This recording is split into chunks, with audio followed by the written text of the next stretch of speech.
Hey friends, welcome back to the Maranatha Global Bible Study on the book of Revelation. In this week's session, we're going to look at Revelation 19, verses 20 and 21. So this is the portion of the story where after Jesus returns, he kills the beast. He slays the beast and throws him alive into the lake of fire. And really, this is what most often we would refer to as Armageddon. You know, sort of when you get the culmination of all of the events that surround the return of Jesus. And in other sessions, we've talked about the fact that the return of Jesus doesn't simply happen in an instant.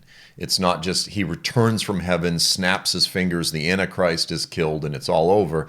There's actually a series of battles that unfold. There's this great procession from the south that the scriptures speak of in numerous passages as Yahweh God Almighty, in the form of the Messiah, marches from the south, setting his people free, setting prisoners free.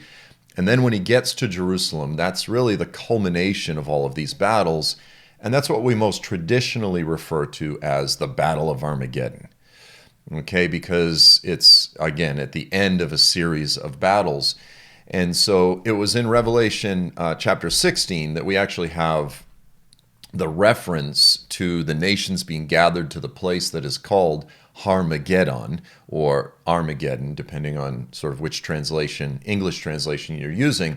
But I wanted, because we're here now, like within the story, we're really at the Battle of Armageddon, I wanted to take just a few minutes to discuss the location of Armageddon, the meaning of the word Armageddon, some of the theological debate that happens sort of behind the scenes around this word, and to share with you that I actually don't believe the final battle of Armageddon takes place up there in the plains, or the plain of Megiddo. Rather, I believe it takes place in and around Jerusalem, because this is overwhelmingly, not overwhelmingly, like this is the consistent reference point, geographic reference point to the final battle across the boards, without exception. Every verse in the Bible places the final battle in and around Jerusalem, but then you have this one-off statement, but what about Armageddon? That's in the plain, that's up north, you know, sort of closer to heading up more toward Haifa.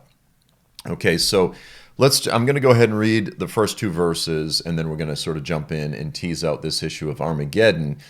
And then we're going to jump into the issue of the death of the beast, or the Antichrist, and how that relates to last week's discussion, which is where I explained that Gog of Ezekiel 38 and 39 is simply another description of the Antichrist. And you go, if Gog is the Antichrist, then how do we reconcile some seemingly contradictory statements? But let's begin with Armageddon. And as I said, we're going to read these two verses first. So it says, the beast was seized. So again, Jesus has returned from heaven. This is just the picture. It is kind of a snapshot, as I've discussed multiple times. What we're dealing with here in Revelation 19, it's like an icon. It's just sort of a summary of everything. It's not just this it's not in a very elaborate storytelling. It's just giving us a snapshot. So after Jesus returns, it says, the beast was seized, and with him the false prophet who performed signs in his presence, by which he had deceived those who had received the mark of the beast and those who worshipped his image. These two, okay, the beast and the false prophet, were thrown alive into the lake of fire, which burns with brimstone. And the rest were killed with the sword, which came from the mouth of him who sat on the horse. And all the birds were filled with their flesh. So we've looked at the feast of the birds of the air and the beasts of the field. We've looked at the feast of God. We've looked at the return of Jesus in great detail. And here it says the beast and the false prophet, at the culmination of the story, are killed. And again, as I said, this is what we most often refer to as the Battle of Armageddon, when Jesus defeats the Antichrist, the false prophet, and all of their hordes. Okay, it says they were slain with the sword that came out of the rider's mouth. Now, if we jump back to Revelation 16, verses 13 through 14, and then verse 16, I'm just going to read this. We've covered this, obviously, in previous sessions, but The book of Revelation does reiterate different stories, and in Revelation 16 it references Armageddon, but in 19 this is really where most people say, like, that is the battle of Armageddon, is Revelation 19.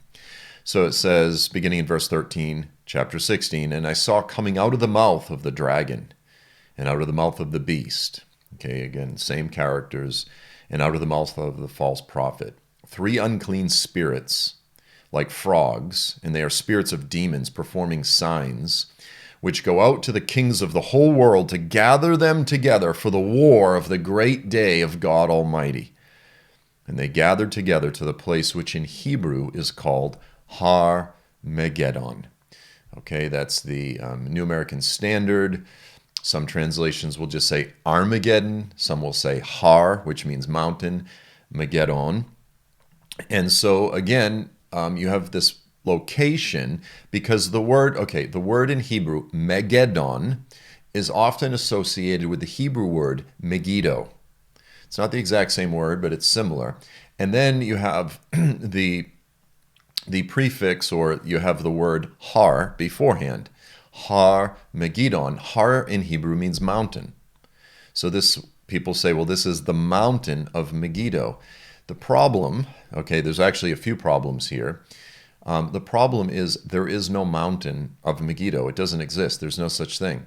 There is a tell, which a tell is basically where you have a city that's built on top of a city that's built on top of a city, and eventually it actually builds up and becomes a little hill. And so you have sort of the hill of Megiddo, but it's not a mountain. It's not even, you really couldn't even call it a hill. It's just a city that's just sort of been built upon itself for many years, but there is no mountain of Megiddo. And there's also some problems with the words. A lot of people don't realize that this is a huge debate among translators, among scholars behind the scenes. We just go, yep, that's the Valley of Megiddo. That's where the great battle is going to take place. But behind the scenes, all the scholars are going, I don't think that's actually what it's saying. Okay, so Armageddon, I do not believe it should be taken literally to refer to the valley or the plain of Megiddo.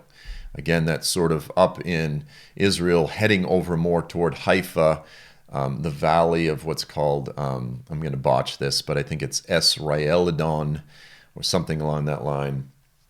But again, I want to reiterate, every single time the Old Testament references the location of the final battle, it's always in and around Jerusalem. We've looked numerous times at Joel chapter 3. I will gather all the nations to the valley of Jehoshaphat. Jehoshaphat is the same thing as the Kidron Valley, the valley that runs in between the Mount of Olives and the Temple Mount.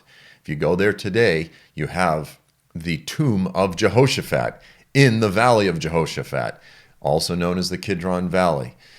You have very similar references in Zechariah 12 through 14, where it talks about all the nations gathering against Jerusalem. Same thing with Ezekiel 38 and 39. It's on the mountains of Israel.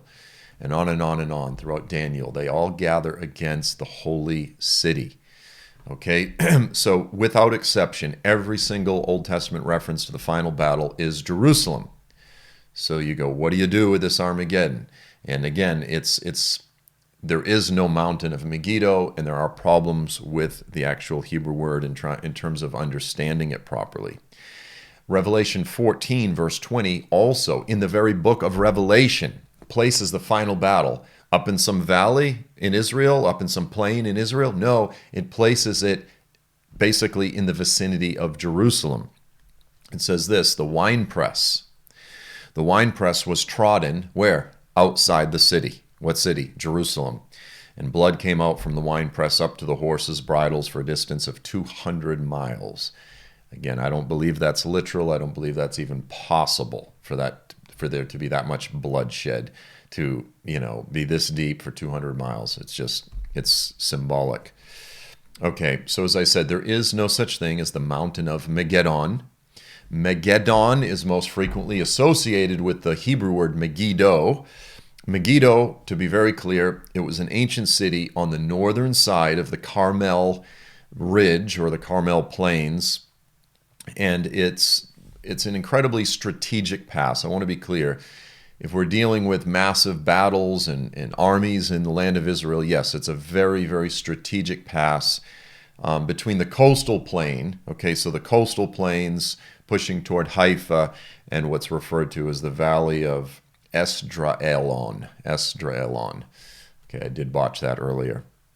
And one of history's most famous battlefields is that location. There's been major conflicts there from Thutmose III, the Egyptian pharaoh that came into the land of Egypt, right up until Lord Allenby fought a massive battle there in 1917 in World War I, of which the Allenby Bridge is named after Lord Allenby. Okay, so numerous battles throughout history, including, by the way, the Battle of Barak and Deborah when they fought against Sisera. It's also the location where in the Bible Jehu defeated, who did he defeat? Oh, Ahaziah. Jehu, I think, stuck a couple arrows in him and he died there. That's in 2 Kings 9, verse 27. So the point is, if you really dig into this issue, you start working through commentaries, there's numerous scholars who basically say this, that the word Armageddon, it has nothing to do with Megiddo. It actually is a reference to the mountain of Moed. Okay, the Hebrew word Moed means assembly. Oftentimes we think of the Moedim as the biblical holidays. These are the days of assembly, the days when people assemble together. And so Moed is a reference to the assembly. Thus, it's the mountain of assembly, i.e., it's referring to Jerusalem. It's referring to Mount Zion. Now, biblically speaking, the mountain of assembly could have been Mount Sinai, but as the title of my book, Sinai to Zion, highlights, the Lord's holy mountain was Sinai, but then it moves up to Zion. Okay, so Mount Zion would be considered the Mount of Assembly. You have, for example, you have this reference in Isaiah 14, talking about Satan.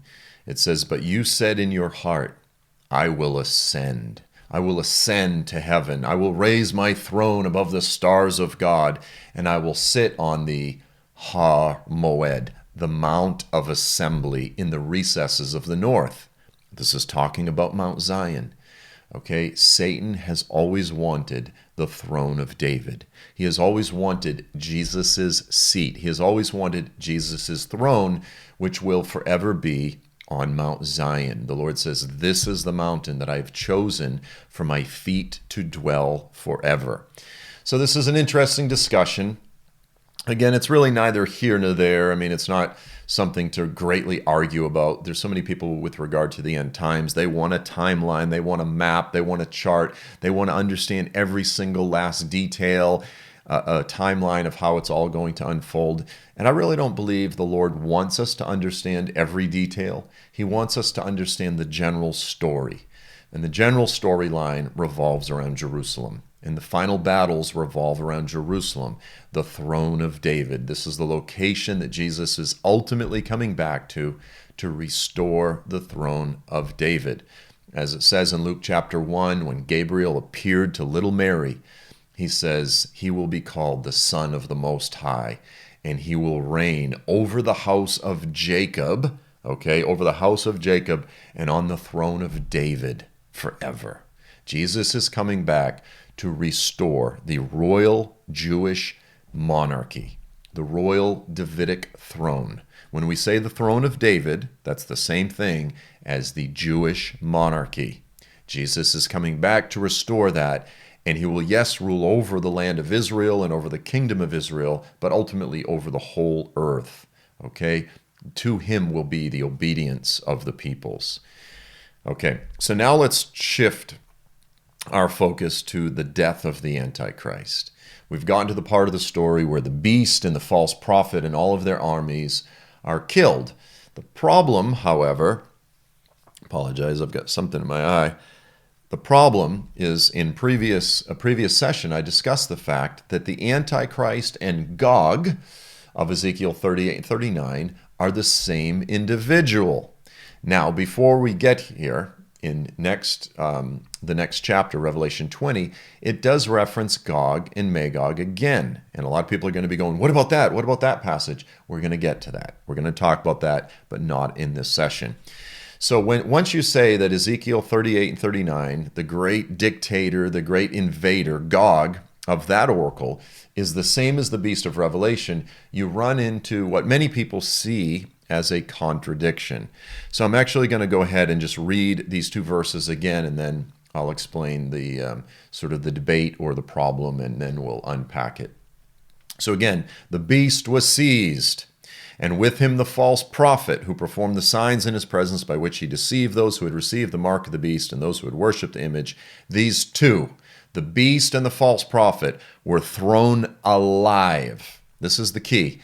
They were thrown alive into the lake of fire, which burns with brimstone, and the rest were killed with the sword, which came from the mouth of him who sat on the horse, and all the birds were filled with their flesh. Now, whenever the claim is made that the beast of Revelation is the same as Gog of Ezekiel 38 and 39, people will protest, and they'll say that's impossible, because in Ezekiel, Gog is buried.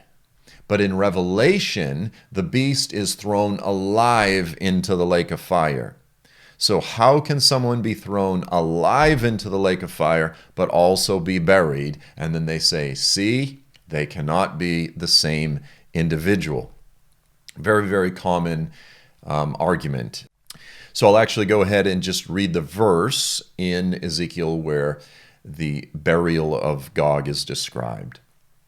It says in verse 11, Ezekiel 39, verse 11, it says, on that day I will give Gog a burial ground there in Israel, the valley of those who pass by east of the sea, and it will block off those who would pass by.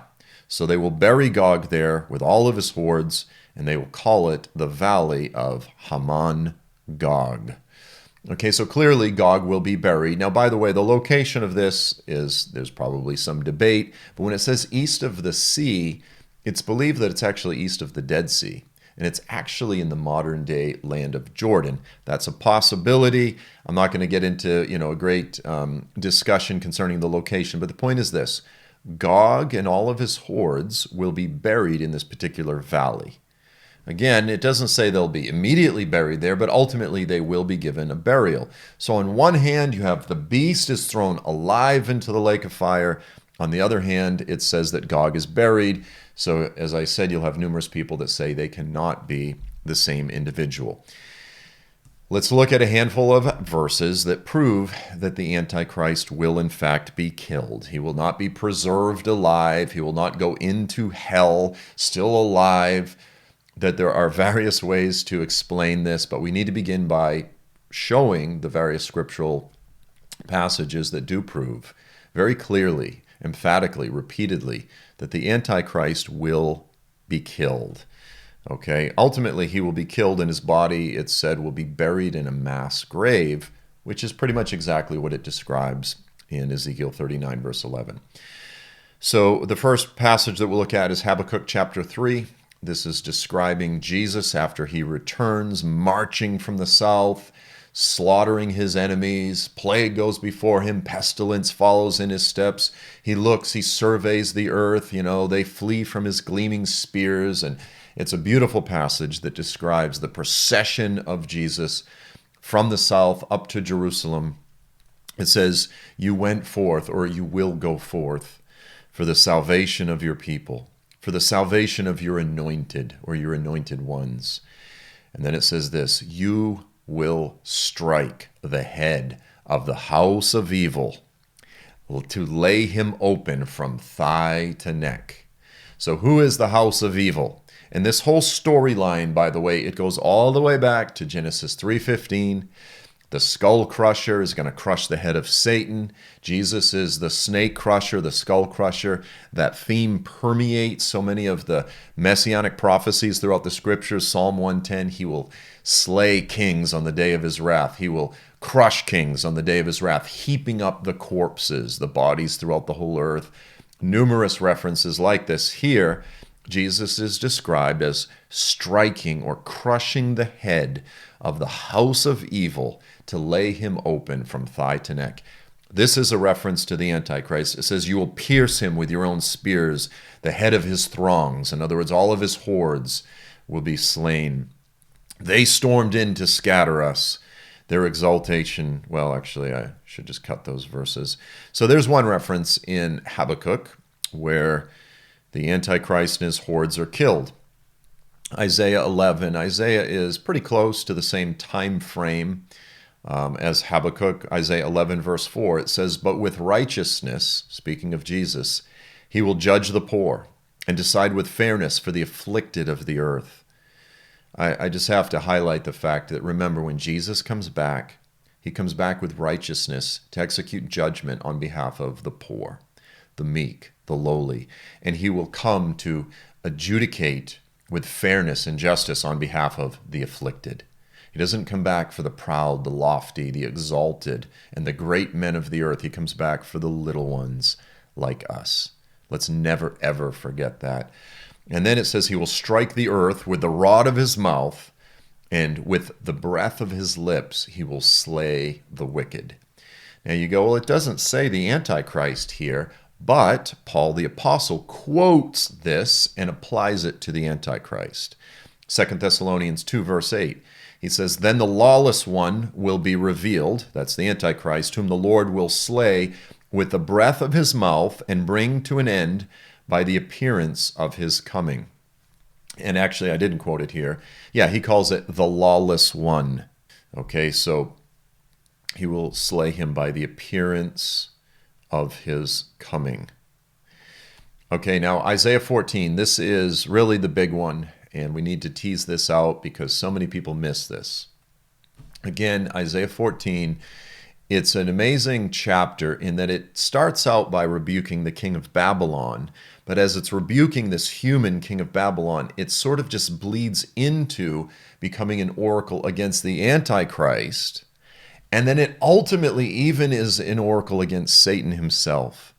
And it's amazing how a human puppet of Satan, they're almost treated as though they're one and the same. The Antichrist and Satan are almost treated as one and the same. But it says this, how you have fallen from heaven, O Lucifer, as the King James says, or morning star, O star of the morning, son of the dawn. You have been cut down to the earth, you who have been weak, you who have weakened the nations. So now is it Satan? Is it the Antichrist? It's, as I said, they kind of bleed together. You have said in your heart, I will ascend to heaven. I will raise my throne above the stars. I will sit on the mount of assembly in the recesses of the north. I will ascend above the heights of the clouds. I will make myself like the Most High. Nevertheless, the Lord says, you will be thrust down to hell. You will be thrust down to Sheol, to the recesses of the pit. Now pay attention to this language. He says you'll be relegated to the edges of a pit in hell, in the underworld, in Sheol. It says those who see you will gaze at you. They will ponder over you, saying, is this the man? So now, is this talking about Satan or the Antichrist? It says, is this the man who made the earth tremble, who shook kingdoms, who made the world like a wilderness, like a desert, like a wasteland, and he overthrew its cities, who did not allow his prisoners to go home? All the kings of nations, now here it is, all the kings, so when we're dealing with royalty, especially in ancient times, he says, all the kings of nations, they lie in glory. They were buried with dignity. They were given a royal burial, most often in ancient times, in a royal sepulcher. So they would find a cave, they would carve it out, and that would become the Holy Family's cave or the royal family's cave, a royal sepulcher, and they would bury them in the sides of the walls. You could actually go in, and this is what's called a sepulcher. All the kings of the nations lie in glory, each in his own tomb. They each have their own royal sepulcher. It says, but you have been cast out of your tomb Does that mean that he's not buried? No, it doesn't mean that at all. He says you're not going to be given a royal burial. You're not going to be buried in a royal sepulcher. You've been cast out of your royal tomb like a rejected branch. And then it says you will be clothed with the slain. Your clothes will be the dead bodies of those that you led, your hordes. You will be clothed with the slain who are pierced with a sword. The dead bodies of your followers, they will be your covering. They go down to the stones of the pit like a trampled corpse. So it's amazing. A lot of people read this and they go, the Antichrist will not be buried. He will not be given a burial. No, it says you've been cast out of your tomb, your royal tomb. All the kings of the earth, they have these beautiful burials. You're not going to get that. You're going to be buried with carcasses in a pit. So the Antichrist will be killed. Jesus will slay him with the breath of his mouth by the appearance of his coming. His body will be covered with the dead bodies, those that have been slain by the sword.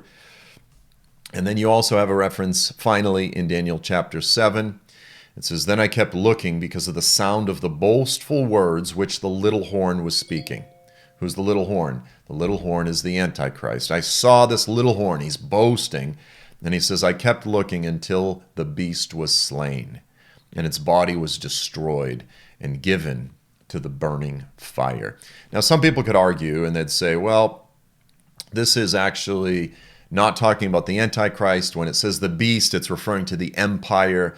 Look, guys, passages like this are very difficult. You go, is it focusing on the king or the kingdom? Both. And here it begins by talking about the little horn, and then it says he was slain, his body was destroyed and given to the flames of hell. Okay, so we have numerous pictures here. Again, they're prophetic, they're poetic, but we have various descriptions, repeated multiple references to the fact that the Antichrist will be killed. As a man, he will go down to the pit. As a man, he will be slain by the return of Jesus ultimately. Okay, so we agree that the Antichrist will be killed, and so similarly, we acknowledge that Gog will be killed. There's no contradiction. This is just, as I said, people try to find contradictions to validate their particular belief that Gog has to be a different guy. We've discussed that already. But the reality is there's no contradictions here. So then the question becomes, well, if that's the case, then what does it mean to be thrown alive into the lake of fire? Look, guys, the book of Revelation is difficult. There's really probably 3 or 4 different explanations for that. It could mean that there's kind of an, the Lord gives the Antichrist some sort of extra life. Even after he's dead, he still experiences hell. But then after the resurrection of the wicked, then he kills them and buries them. You can get really weird and technical. Or you could just say this is just a description of the Lord taking the Antichrist and throwing him into the lake of fire alive, at which point he dies, right? You throw someone into a fire, they die. And it's not like, it doesn't say that he continues to live in the lake of fire. But we do know that souls experience conscious torment there, because it says in the book of Revelation that those who take the mark of the beast will be tormented day and night in the presence of the Lamb and his holy angels in fire and brimstone forever and ever unto the ages of ages. That's the language the book of Revelation uses. So, ultimately exactly what it means, how the Antichrist is going to be killed. Will he be literally killed with a sword? Will he be killed simply by the brightness of Christ's coming? Is he going to be thrown alive into the lake of fire? We don't know the details. This is what I mean when I say the Bible often gives multiple descriptions. Knowing which one is more poetic and which one is more literal, it's a challenge. It's a difficulty. But the point is this is probably the most significant point that people make when they try to say the Antichrist can't be Gog, because one is killed and one is not. And the reality is that's simply not biblical. They both will be killed. They both are described as being buried with their hordes somewhere in the valley of Hamon Gog. So I'm going to wrap it up right here. In next week's session, we have a kind of really interesting, different, unusual discussion.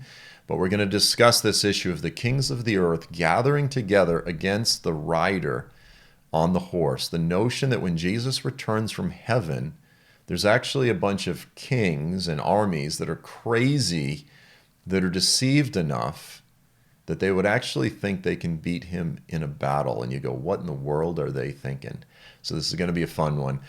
So until then, guys, I trust that you all have a fantastic and blessed week. Look forward to seeing you next time. Until then, Maranatha.